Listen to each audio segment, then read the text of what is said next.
in the house of the Lord forever. From Matthew. Are you tired? Now, I didn't ask you to raise your hand, but some might answer that. Worn out, burned out on religion? Come to me. Get away with me, and you'll recover your life. I'll show you how to take a real rest. Walk with me and work with me. Watch how I do it. Learn the unforced rhythms of grace. I won't lay anything heavy or ill-fitting on you. Keep company with me, and you'll learn to live freely and lightly. Let the people of God say amen. Now, in the first service, some people were here earlier. I was dressed a little bit differently. I had on my full robe and my stole, and I talked about how there was a point in my life and in my ministry where I didn't know if I'd ever put that robe on again. I wore it because it reminded me just how far God had brought me and how God had walked with me through my dark valleys and my times of spiritual and emotional death. That robe was symbolic for me and is symbolic for me of how God continues to call me. Not how God called me in the past, but how God calls me now to be amongst you in a vocational leadership role of ordained pastor. That robe was a symbol of how God continues to help me to respond to the question, the historic question that John Wesley put before those who chose to follow him, his local preachers, because he didn't have pastors, because he never envisioned the Methodists would be a church, but just a renewal movement within the Church of England. And so his pastors, and then later his societies, and then later those small groups and that they had would ask this question of every member or participant. He would ask, and they would ask, how is it with your soul? How is it with your soul? Now, some might say the answer is either yes or no, good or bad. What is the variation of answers that one could have to how is it with your soul?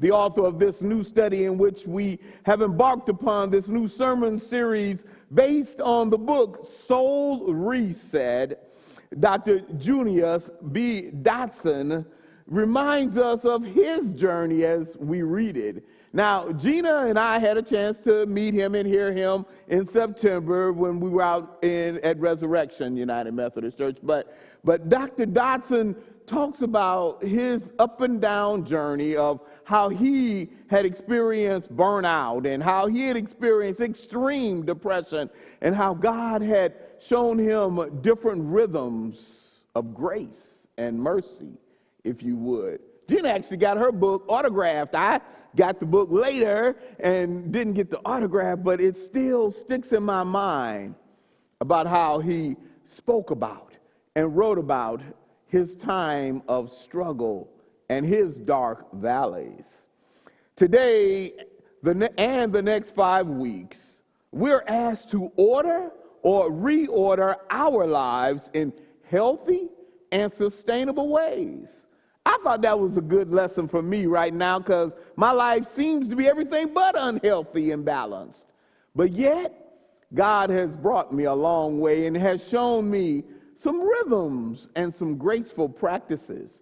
And I hope you too will embrace graceful and grace-refilling practices. I can connect with this study and with Dr. Dotson on several levels. I connect on an emotional, spiritual, and physical level with him.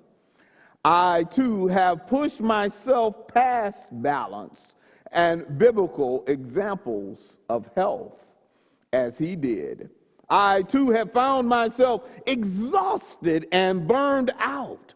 I too have had to embrace the hope and joy of resetting my physical, emotional, and spiritual hard drive, as he put it.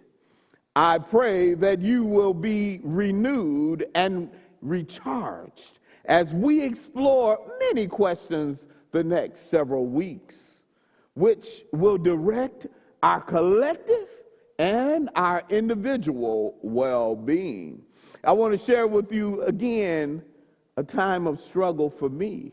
For a couple years ago, in a church not to be named, I felt like God must be done with me because everything I tried, nobody seems to help. No committee members, people are on a committee and they think their job is to tell me what to do, not to actually get in there and do it with me. And therefore, that means nothing really happens.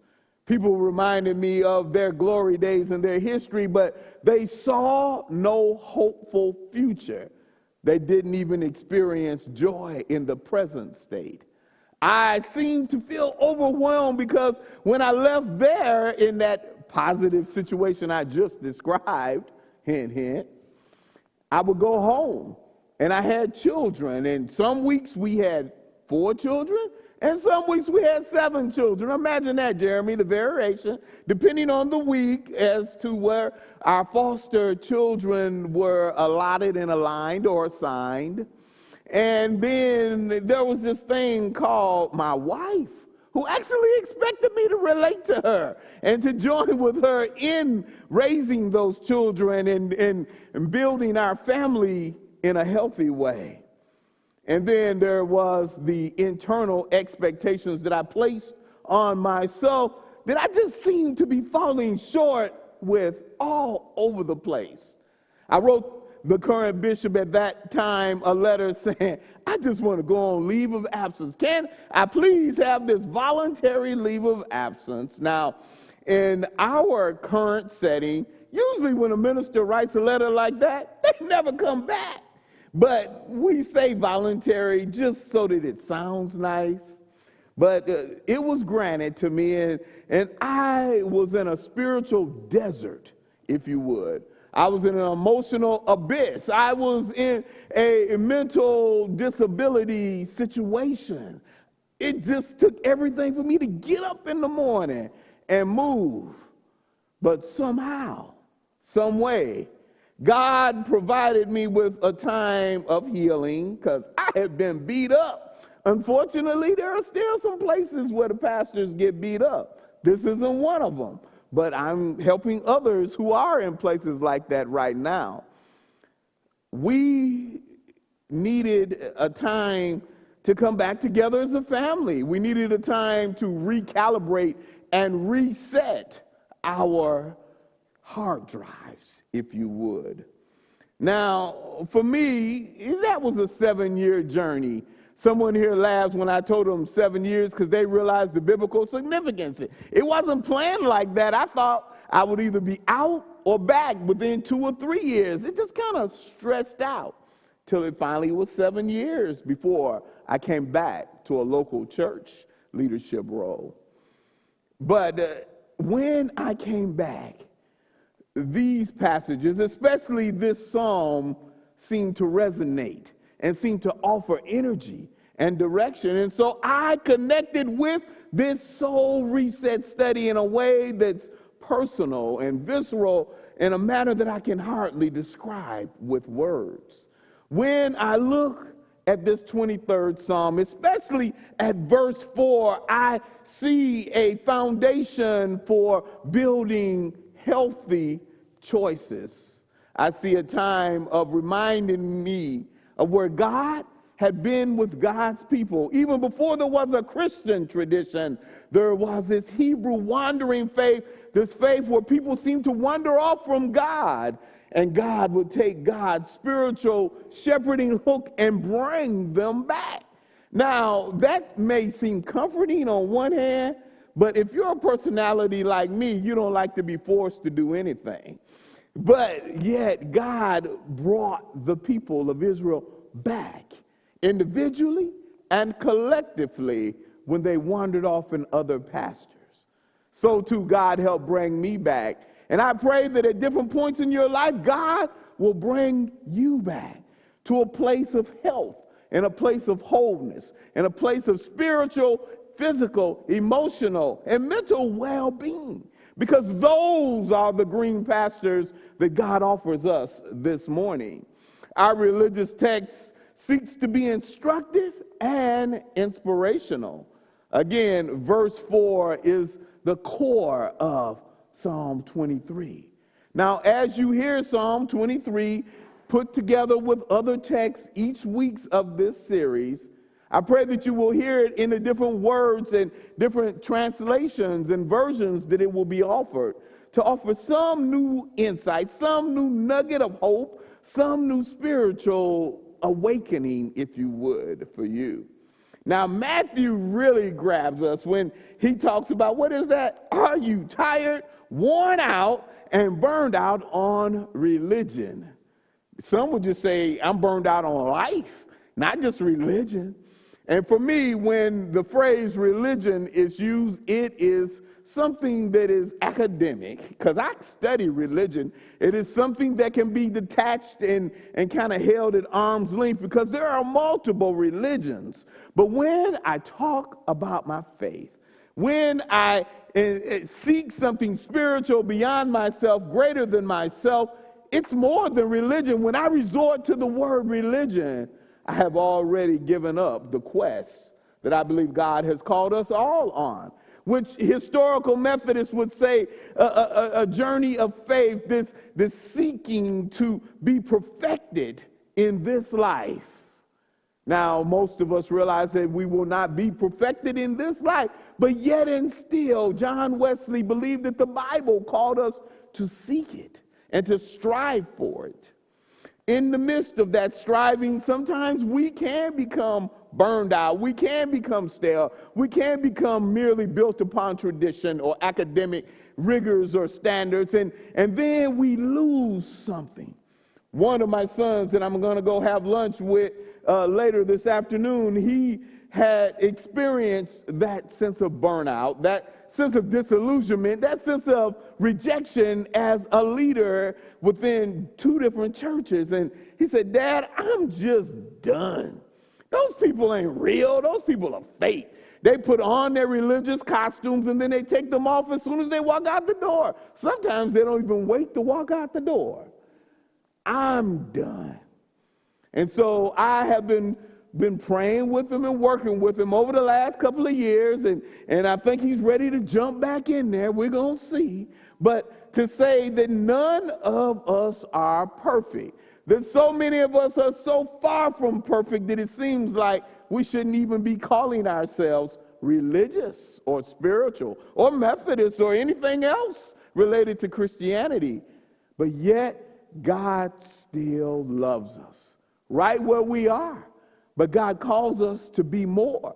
And so when we answer the historical question, how is it with our souls? We might start off with, my soul is not well because I've struggled with a major medical illness this week. My soul is not well because I don't know if I'm going to have a job next week or next year. My soul is disturbed because I'm struggling every time I go home. Sometimes I don't even want to go home because there's struggles. My soul is not well. But that is not the last word. My soul is in process of being well. My soul is seeking to connect with rhythms that help regenerate me and offer grace and forgiveness for my imperfections as a father and as a husband and as a pastor and as a church leader in any capacity, that God's grace is sufficient. Now, one of my friends told me, she said, Brad, you talk with your hands. You just need to stop and be still. I'm like, look, it's been 30 years. I'm not going to stop moving my hands.